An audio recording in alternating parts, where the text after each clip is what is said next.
Cisco, Sí, digues, Salvador. m'acaba de trucar en Joan.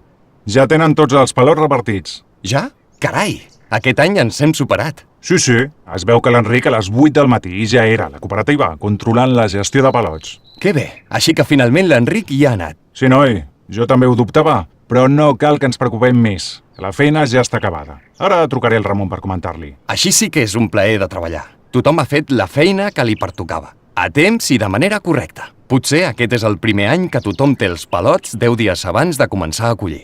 Doncs em sembla que sí. Vinga, Cisco, ja ens veurem la setmana que ve a la reunió del Consell. Adeu, adeu. Aquesta situació demostra que amb l'esforç i la dedicació de tothom s'ha fet una bona feina i a temps.